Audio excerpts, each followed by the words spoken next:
2023년부터 지금까지 국내 대기업들의 로봇 경쟁이 치열하게 전개되고 있습니다. 삼성은 약 3,500억 원을 투자해 레인보우 로보틱스를 인수했고, 현대차는 1조 5천억 원 규모로 보스턴 다이내믹스를 품었습니다. LG는 베어로보틱스에 투자했고, SK 역시 유일로보틱스의 지분을 확보하며 4대 그룹 모두가 로봇 산업에 본격적으로 뛰어들었습니다. 그런데 이 흐름 속에서 조용히 준비해온 기업이 하나 있습니다. 지난 7에서 8년 동안 겉으로 드러나지 않게 로보틱스 기술을 축적해온 기업, 바로 네이버입니다. 그리고 최근 상당히 강한 메시지를 던졌습니다. 글로벌 로보틱스 시장 점유율 39%를 목표로 하겠다. 삼성도 현대차도 아닌 네이버가 로봇 시장의 주도권을 노리겠다고 선언한 것입니다. 과연 네이버는 어떤 전략을 준비해 왔을까요? 오늘 영상에서 그 비밀을 하나씩 풀어보겠습니다. 본격적으로 시작하기 전에 구독과 좋아요, 알림 설정까지 부탁드립니다. 여러분의 관심이 큰 힘이 됩니다. 자, 여러분, 네이버가 로봇 시장 39%를 목표로 하겠다고 밝혔습니다. 이건 단순한 마케팅 문구가 아닙니다. 공식 컨퍼런스 콜에서 언급된 전략적 목표입니다. 전 세계 로봇 시장은 2030년 약 1200조 원 규모로 성장할 것으로 전망됩니다. 그중 39%라면 약 468조 원에 해당합니다. 적지 않은 숫자죠? 그런데 의문이 생깁니다. 삼성과 현대차가 가만히 있을까요? 당연히 아닙니다. 삼성은 3,500억 원을 투자해 레인보우 로보틱스를 인수했고, 현대차는 1조 5천억 원을 들여 보스턴 다이내믹스를 확보했습니다. 눈에 보이는 로봇 회사를 인수하며 하드웨어 경쟁에 뛰어들었습니다. 그런데 네이버는 어떨까요? 대형 로봇 제조사를 인수한 것도 아닙니다. 그럼에도 468조 원 규모 시장 점유율을 이야기합니다. 어떻게 가능한 걸까요? 이게 오늘 영상의 핵심입니다. 오늘은 네이버가 어떤 방식으로 삼성과 현대차와는 다른 전략을 택했는지, 그리고 시장에서 어떤 기업들이 연결될 가능성이 있는지 차근차근 살펴보겠습니다. 네이버는 언제부터 준비했을까? 네이버는 이미 2017년부터 로봇 사업을 시작했습니다. 현대차가 본격적으로 움직인 건 2021년, 삼성은 2023년에 가속화했습니다. 출발 시점만 보면 네이버가 최소 4년에서 6년은 앞서 준비한 셈입니다. 하지만 당시 언론의 조명은 현대차의 보스턴 다이내믹스, 삼성의 레인보우 로보틱스에 집중됐습니다. 네이버는 거의 언급되지 않았습니다. 많은 분들이 네이버가 2017년부터 로봇 사업을 해왔다는 사실을 잘 모르셨을 겁니다. 그 사이 네이버는 무엇을 했을까요? 1784라는 사옥을 완성했습니다. 이 건물은 로봇 친화형 설계를 적용한 공간으로 실제로 다수의 로봇이 물류, 안내, 배송 등의 업무를 수행하고 있습니다. 단순 테스트가 아니라 실제 운영 데이터를 축적해온 것입니다. 이 점이 중요합니다. 삼성과 현대차가 하드웨어 중심 전략을 보여주는 동안 네이버는 공간 플랫폼 운영 데이터에 집중했습니다. 왜 그렇게 조용했을까? 여기서 흥미로운 지점이 나옵니다. 기술적으로 앞서 있었다면 적극적으로 홍보했어야 하지 않을까요? 그런데 네이버는 비교적 조용했습니다. 시장에서는 이런 해석도 나옵니다. 의도적으로 전략을 드러내지 않았다는 분석입니다. 만약 2017년부터 우리는 로봇 웨스와 플랫폼을 만들고 있습니다 라고 공개했다면 삼성이나 현대차도 소프트웨어 경쟁에 더 빠르게 뛰어들었을 가능성이 있습니다. 그 대신 네이버는 하드웨어 경쟁이 과열되는 동안 OS와 플랫폼, 그리고 데이터 축적에 집중했습니다.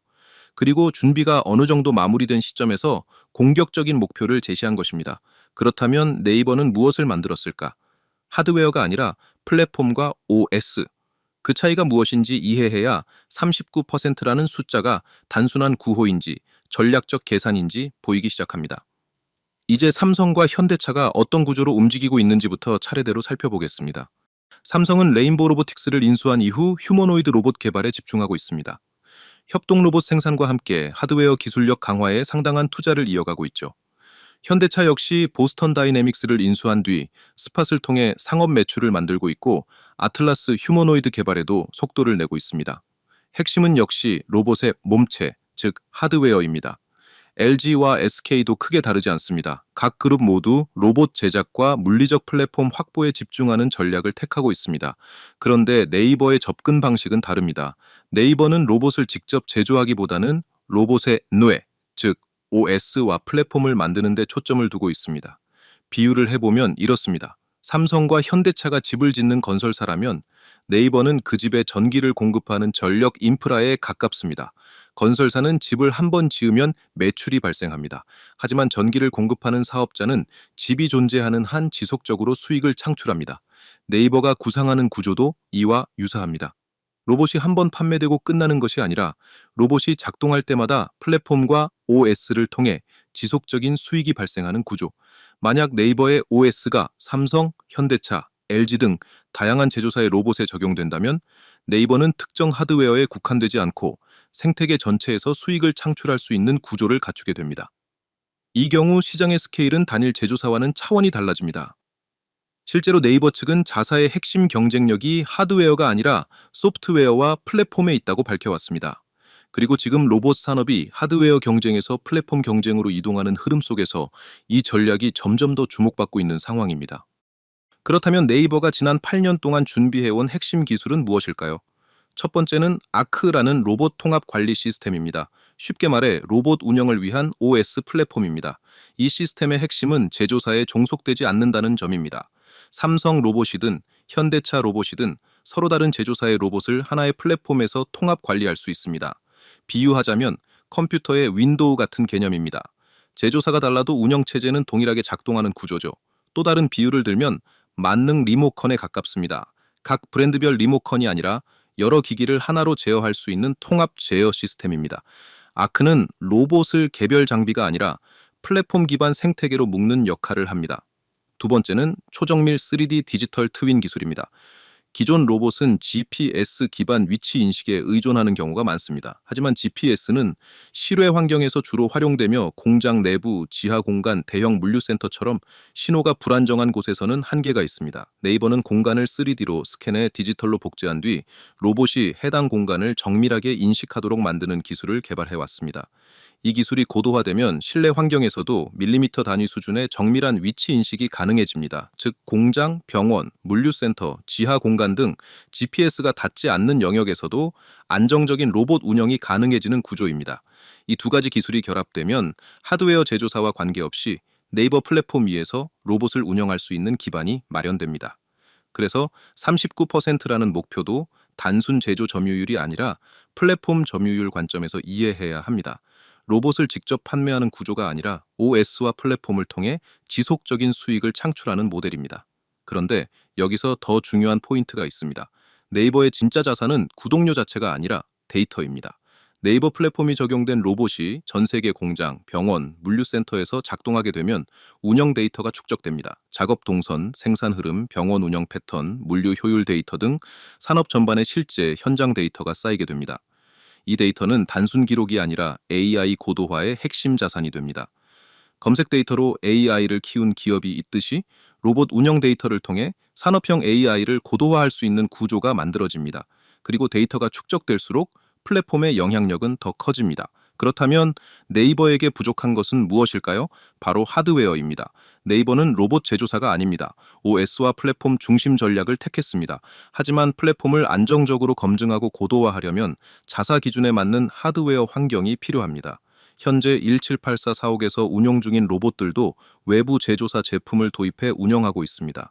제조사가 다르면 관리 복잡도, 비용, 시스템 통합 문제가 발생할 수 있습니다. 결국 네이버 입장에서는 플랫폼에 최적화된 로봇을 확보하는 것이 장기적으로 유리합니다. 방법은 두 가지입니다. 직접 개발하거나 기존 기업을 인수하는 방식입니다. 직접 개발은 시간이 오래 걸리고 네이버의 주력 분야도 아닙니다. 반면 인수는 시간을 단축하고 기술을 즉시 확보할 수 있는 방법입니다. 실제로 네이버는 제조 기업들과 프라이빗 클라우드 및 협력 방안을 논의 중이라고 밝힌 바 있습니다. 이는 단순 협업을 넘어 전략적 파트너십 또는 인수 가능성까지 열려 있다는 신호로 해석될 수 있습니다. 정리하면 네이버는 로봇을 직접 대량 생산하는 기업이 아니라 로봇 생태계를 설계하려는 기업입니다. 그리고 그 생태계를 완성하기 위해 하드웨어 영역에서의 전략적 선택이 앞으로 중요한 변수로 작용할 가능성이 있습니다. 그리고 여기까지 시청해 주신 분들을 위해 제가 작은 선물 하나를 준비했습니다. 요즘 시장 솔직히 말해서 투자하기 굉장히 까다로운 구간입니다. 지수는 크게 빠지지도 않았는데 체감은 이미 하락장에 들어온 것 같다고 느끼시는 분들 많으실 겁니다. 하루 오르면 이틀 밀리고 반등 같아 보이면 바로 눌립니다. 그러다 보니 지금 개인 투자자분들 대부분이 시장에서 비슷한 상태에 놓여 있습니다. 확신은 없고 불안은 커졌고 들어가자니 무섭고 안 들어가자니 뒤처질까 두렵습니다. 그런데 더 무서운 건 이겁니다. 지금 많은 분들이 내 판단이 틀린 게 아닐까가 아니라 주식이라는 게 원래 이렇게 어려운 건가? 라는 생각까지 하고 있다는 거죠. 이 순간부터 투자는 더 어려워집니다. 왜냐하면 시장을 의심하는 게 아니라 자기 자신을 의심하기 시작하기 때문입니다. 하지만 제 생각은 조금 다릅니다. 지금 시장이 특별히 더 무서운 게 아니라 본인만의 기준 없이 매번 시장에 반응하며 매매를 하고 계시기 때문에 투자가 어려워진 겁니다. 기준이 없으면 오를 때는 불안하고 빠질 때는 공포가 커질 수밖에 없습니다. 그리고 지금 시장은 바로 그 약점을 가장 잔인하게 시험하는 구간입니다. 그래서 저는 여러분들께서 이 시장에서 흔들리지 않기 위해 본인만의 기준을 제대로 세우실 수 있도록 작은 준비 하나를 해두었습니다. 이건 지금 당장 급등할 것 같은 종목을 알려드리는 것도 아니고 매일매일 매매를 하라고 부추기는 내용도 아닙니다. 오히려 반대입니다. 시장이 흔들릴수록 감정이 아니라 오로지 기준으로만 판단할 수 있도록 도움을 드리기 위한 내용입니다. 저 역시 수많은 매매를 거치면서 손실도 겪어봤고 수익도 만들어 봤습니다. 그런데 어느 순간 이런 생각이 들었습니다. 이렇게 감정에 따라 매매를 계속하면 결국 제자리 걸음이거나 언젠가는 크게 흔들리겠구나. 그래서 저는 매매 방식 자체를 바꾸기로 했습니다. 손실을 조금 보더라도 나만의 투자 기준을 먼저 세워보자. 그리고 그 기준을 최대한 구체화해보자. 그 이후로 시장을 바라보는 시선이 완전히 달라졌습니다. 제가 지금부터 말씀드릴 내용은 바로 그 과정에서 정리한 것들입니다. 이건 한 번 보고 끝나는 정보가 아니라 앞으로 투자 판단을 하실 때 계속해서 기준으로 삼으실 수 있는 내용입니다. 이 부분 하나만큼은 제가 책임지고 말씀드릴 수 있습니다. 지금부터 소개해드릴 이 주식 전자책을 제대로 이해하신다면 앞으로 투자를 이어가시는데 분명히 큰 도움이 될 거라는 점입니다. 그럼 지금부터 이 주식 전자책 안에는 어떤 기준들이 담겨 있는지 차분하게 설명드리겠습니다. 여러분, 대한민국 주식시장에서는 보통 대표적인 9가지 패턴으로 돌아갑니다. 쐐기형 패턴, 원형 바닥, 원형 천장, 트리플 바텀, 트리플 탑, 더블 바텀, 더블 탑, 역 헤드 앤 숄더, 마지막 헤드 앤 숄더까지. 다만 이 패턴들을 단순히 외워서 맞추는 용도로 사용하지는 않습니다. 오늘은 그 중에서 역 헤드 앤 숄더 패턴 하나만 간단하게 설명드리겠습니다. 역 헤드 앤 숄더는 흔히 바닥 신호로 알려져 있지만 저는 이 패턴을 무조건 오른다는 신호로 보지 않습니다. 핵심은 가격보다 거래량과 흐름입니다. 왼쪽 어깨와 머리 구간에서 거래량이 줄어들고 오른쪽 어깨에서 가격은 크게 빠지지 않는데 거래량이 다시 붙기 시작하는지, 이 흐름이 만들어질 때만 매매를 고려합니다. 그리고 넥라인을 돌파할 때도 단순히 위로 넘겼다는 이유가 아니라 돌파 이후에도 가격을 지지해주는 힘이 유지되는지를 반드시 확인합니다.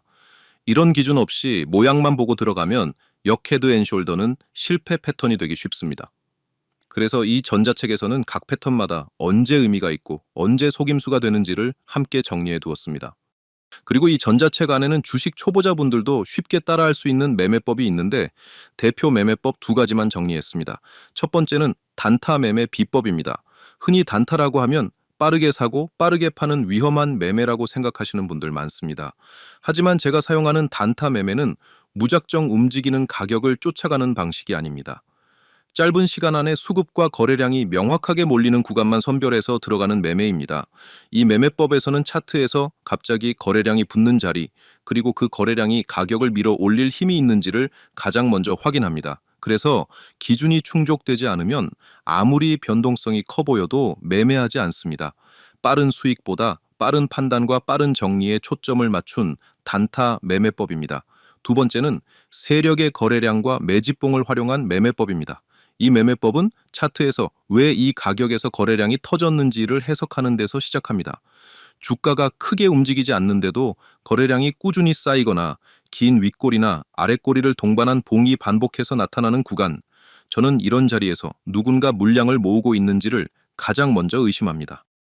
단순히 거래량이 많다는 이유가 아니라 가격 대비 거래량의 형태, 그리고 매집봉이 어떤 흐름으로 이어질 때 의미가 생기는지를 구체적으로 정리해 두었습니다. 이 매매법의 핵심은 세력을 따라가려는 게 아니라 세력이 이미 움직인 흔적이 남은 자리에서만 대응하는 것입니다. 그래서 이 두 매매법 모두 공통적으로 감으로 매매하지 않도록 기준을 만들어주는 구조입니다. 이렇게 주식 초보자분들께 뼈가 되고 살이 될 수 있는 내용을 정리해 두었습니다. 받는 방법은 어렵지 않습니다. 채널 하단의 구독 버튼 한번 눌러주시고 댓글에 구독 완료라고 남겨주시면 제가 직접 확인한 뒤 엄선한 노하우만 담은 주식 전자책 PDF 파일을 이메일로 보내드리겠습니다. 그럼 지금부터 영상마저 이어서 차분하게 살펴보겠습니다. 그렇다면 네이버에게 어떤 로봇 기술이 필요할까요? 첫 번째는 맞춤형 로봇 제조 기술입니다. 현재 네이버는 외부 제조사의 로봇을 도입해 활용하고 있습니다. 하지만 플랫폼과 OS 중심 전략을 안정적으로 구현하려면 하드웨어와의 완벽한 호환성이 중요합니다. OS가 명령을 내렸을 때 로봇이 정확히 반응하지 않거나 다수의 로봇이 동시에 작동하면서 충돌이나 오류가 발생한다면 플랫폼 확장에는 한계가 생길 수밖에 없습니다. 따라서 네이버 OS에 최적화된 맞춤형 로봇 설계 기술이 필요합니다. 특히 협동 로봇이나 물류 로봇처럼 네이버가 집중하는 산업 현장과 밀접한 영역에서 하드웨어와 소프트웨어가 처음부터 통합 설계된 구조가 중요합니다. 두 번째는 대량 양산 기술입니다. 네이버 OS가 글로벌로 확산되기 위해서는 플랫폼만으로는 부족합니다. 이를 적용할 로봇이 충분히 공급돼야 합니다. 지금처럼 여러 제조사 제품을 조합해 사용하는 방식은 비용 부담과 관리 복잡성을 동시에 안고 있습니다. 따라서 월 수천 대 이상 생산이 가능한 안정적인 양산 체계를 갖춘 기업이 필요합니다. 또한 가격 경쟁력도 중요합니다. 로봇 단가가 지나치게 높다면 시장 확산 속도는 제한될 수밖에 없습니다. 결국 대량 생산과 원가 경쟁력을 동시에 확보한 기업이 플랫폼 확장의 핵심 파트너가 될 가능성이 큽니다. 세 번째는 특수 환경 대응 기술입니다. 네이버가 겨냥하는 시장은 공장, 물류센터, 병원, 발전소 등 환경이 매우 다양합니다. 공장은 고온, 분진 등 거친 환경을 견딜 내구성이 필요하고, 물류센터는 중량물 취급과 정밀 동작이 중요합니다. 병원은 위생과 안전이 핵심이며, 발전소나 특수산업시설은 안정성과 차폐 기술이 요구됩니다. 네이버 OS는 범용 플랫폼이지만 로봇 하드웨어는 환경별로 특화돼야 합니다. 따라서 특정 산업 프로젝트 경험이 있거나 특수 환경 대응 기술을 보유한 기업은 전략적 가치가 높아질 수 있습니다. 정리하면 네이버에게 필요한 요소는 세 가지입니다. 첫 번째, OS와 완전히 호환되는 맞춤형 제조 기술. 두 번째, 대량 양산이 가능한 생산 역량. 세 번째, 산업 현장별 특수 환경 대응 기술. 이 중 한 가지 이상을 갖춘 기업은 네이버 전략과의 연결 가능성을 검토해 볼 수 있습니다. 플랫폼만으로는 생태계를 완성하기 어렵습니다. 하드웨어 확보 방식이 향후 네이버 로봇 전략의 중요한 변수가 될 가능성이 있습니다. 직접 개발보다는 전략적 제휴나 지분 투자, 인수 방식이 시간 측면에서 효율적일 수 있습니다. 그래서 오늘 영상에서는 네이버의 방향성과 기술적으로 맞닿아 있는 기업들을 구조 관점에서 정리해 보겠습니다. 첫 번째는 플랫폼 전략과 기술 방향이 일치하는 기업, 두 번째는 대량 생산 체계를 갖춘 기업, 세 번째는 경쟁 그룹들도 관심을 가질 만한 기술력을 보유한 기업입니다. 자, 이제 오늘 소개할 종목을 말씀드려 보겠습니다. 네이버가 GPU와 AI, 인프라에 대규모 투자를 단행하며 로봇 사업을 신성장 동력으로 키우겠다고 밝힌 상황에서 그 전략과 연결 가능성이 있는 기업을 살펴보겠습니다. 첫 번째 기업은 클로봇입니다. 클로봇은 로봇 소프트웨어 전문 기업으로 실내 자율주행 솔루션과 로봇 관제 시스템을 개발하고 있습니다. 이 부분이 중요한 이유는 네이버의 아크 플랫폼과 기술 방향성이 맞닿아 있기 때문입니다. 비유하자면 네이버 아크가 로봇의 운영체제라면 클로봇은 로봇이 실제 공간에서 움직일 수 있도록 하는 주행 관제 기술을 담당하는 영역에 가깝습니다. 네이버 플랫폼이 어디로 이동하라는 명령을 내린다면 클로봇의 기술은 그 명령을 현실 공간에서 구현하는 역할을 합니다. 기술 스택 관점에서 양사의 방향성이 일정 부분 겹치는 지점이 존재합니다. 또한 클로봇은 다수의 고객사에 솔루션을 공급해온 이력이 있습니다. 물류, 유통, 대형 빌딩 등 다양한 환경에서 실증 데이터를 축적해 왔다는 점도 강점입니다. 이러한 고객 기반은 플랫폼 기업 입장에서는 매력적인 자산이 될 수 있습니다. 특히 클로봇은 네이버의 기술 투자 조직인 D2SF로부터 투자를 받은 이력이 있습니다. D2SF는 네이버가 전략적으로 관심을 갖는 분야에 선제적으로 투자하는 조직이기 때문에 기술적 교집합이 이미 존재한다고 볼 수 있습니다. 또 하나의 흥미로운 포인트는 클로봇이 글로벌 로봇 기업과 협업 경험을 보유하고 있다는 점입니다. 이는 국내 시장에서 상용화되는 로봇과 연동 기술을 확보하고 있다는 의미로 해석할 수 있습니다. 만약 네이버가 플랫폼 확장을 위해 하드웨어 또는 주행 기술을 보완하려는 전략을 택한다면 기존의 투자 및 협업 관계가 있는 기업은 우선 검토 대상이 될 가능성이 있습니다. 따라서 클로봇은 네이버의 로봇 플랫폼 전략과 기술적으로 맞닿아 있는 기업으로 구조적 관점에서 지켜볼 만한 포인트가 있는 종목이라고 볼 수 있습니다. 자, 두 번째로 살펴볼 종목은 SP 시스템스입니다. 이 기업은 공장 자동화 시스템 구축을 전문으로 하는 회사입니다. 산업 현장에 로봇을 설치하고 자동화 라인을 설계하며 운영 소프트웨어까지 통합 제공하는 역량을 보유하고 있습니다. 한마디로 공장을 자동화 시스템으로 전환하는 기업이라고 보시면 됩니다. 네이버는 현재 플랫폼과 OS 중심 전략을 추진하고 있지만 산업 현장에서 직접 자동화 라인을 설계하고 운영해온 경험은 제한적입니다.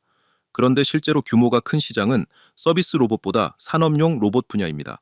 자동차 공장, 2차 전지 공장, 전기차 부품 생산 라인 등 제조 현장에서 사용되는 산업용 로봇 시장은 규모와 안정성 측면에서 매우 큽니다. 네이버가 산업용 영역으로 확장하려면 공장 자동화 경험과 현장 구축 노하우를 갖춘 파트너가 필요합니다. SP 시스템스는 10년 이상 공장 자동화 분야에서 실제 프로젝트를 수행해온 기업입니다. 국내 주요 제조업체에 시스템을 공급한 이력도 보유하고 있습니다. 또 하나 주목할 부분은 SP 시스템스가 MI 큐브 솔루션을 인수했다는 점입니다. 이를 통해 공장 자동화 설계 능력뿐 아니라 하드웨어, 소프트웨어 통합 역량까지 확보하게 되었습니다. 즉, 단순 장비 공급이 아니라 통합 자동화 솔루션을 구축할 수 있는 구조를 갖췄다는 의미입니다. 만약 네이버가 제조업 기반 로봇 시장으로 본격 확장하려 한다면 공장 자동화 역량을 갖춘 기업은 전략적으로 검토 대상이 될 수 있습니다. 그런 관점에서 SP 시스템스는 플랫폼 기업이 산업용 시장으로 확장할 때 연결 가능성을 생각해 볼 수 있는 기업입니다.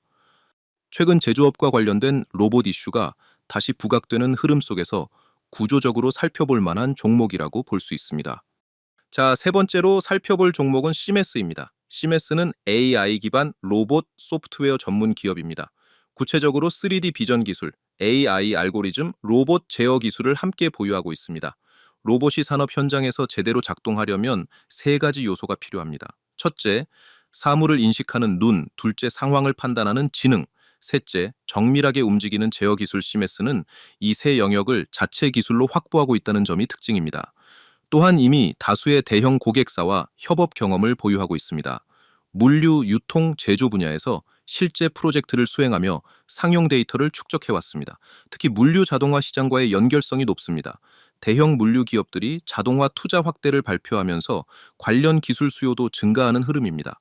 물류 자동화는 단순 로봇 판매가 아니라 AI 비전, 분류 알고리즘, 로봇 제어가 결합된 풀스택 기술이 필요한 영역입니다.